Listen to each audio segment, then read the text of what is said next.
The rise of financial empire companies into global superpowers did not happen suddenly, nor was it the result of a single invention or moment of genius. It was a slow transformation shaped by trade routes, capital accumulation, political influence, and the disciplined use of information.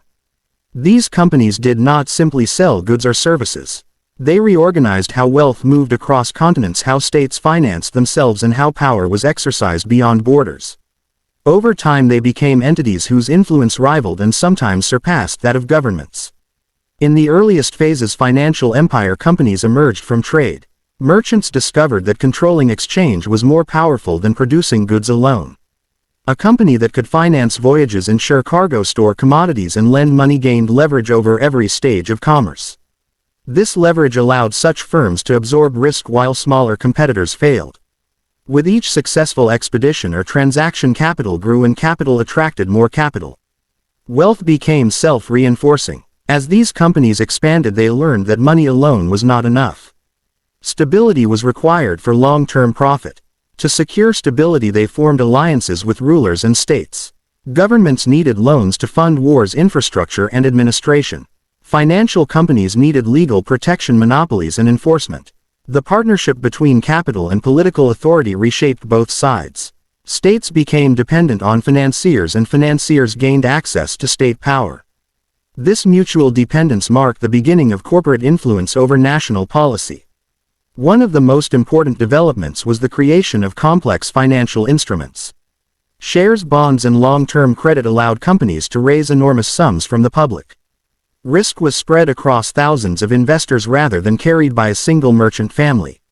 This innovation changed scale forever. A company was no longer limited by the wealth of its founders.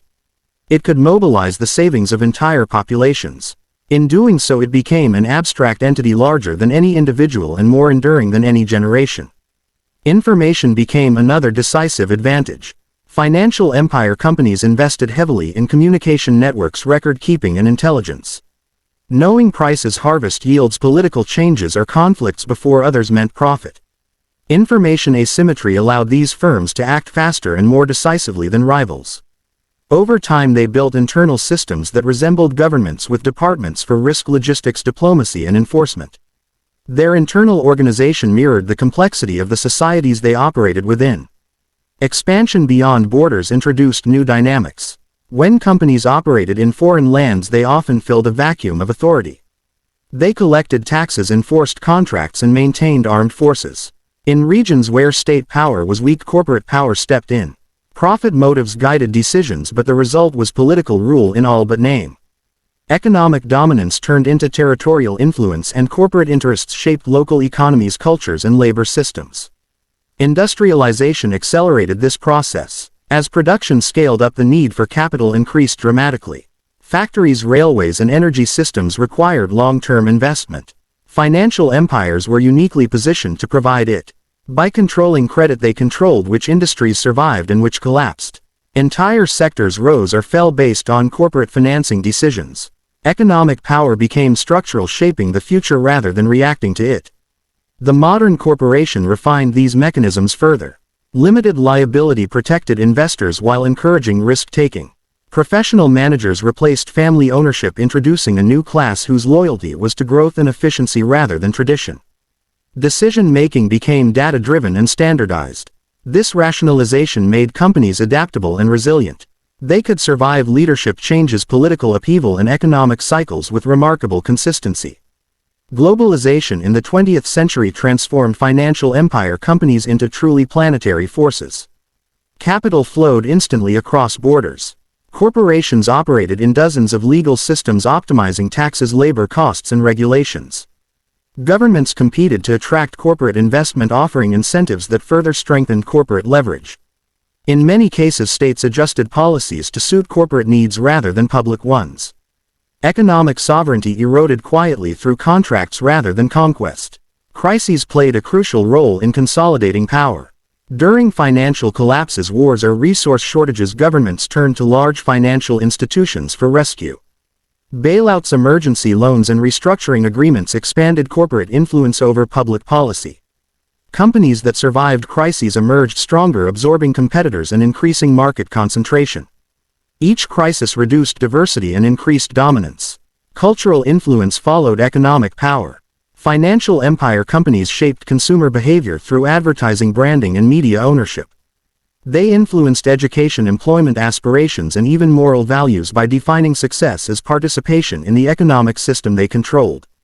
Over time, corporate narratives became normalized. Markets were seen as natural forces and corporate leadership as inevitable. Technology further amplified this dominance. Data analytics, automation, and algorithmic trading allowed financial companies to operate at speeds beyond human perception. Decision-making became opaque to outsiders, including regulators. Complexity acted as a shield. Systems were too intricate to fully understand, let alone control. This complexity created dependence as governments relied on corporate expertise to manage economies. Yet these superpowers were not invincible. Their strength rested on trust, confidence, and stability. When trust eroded through scandal, inequality, or systemic failure, legitimacy weakened. Public pressure, regulatory reform, and technological disruption posed challenges. Still, the adaptability that built these empires allowed many to reinvent themselves repeatedly. What distinguishes financial empire companies from ordinary businesses is not size alone but function. They organize capital on a civilizational scale. They influence law, labor, resources, and knowledge. They shape futures by deciding where money flows and where it does not.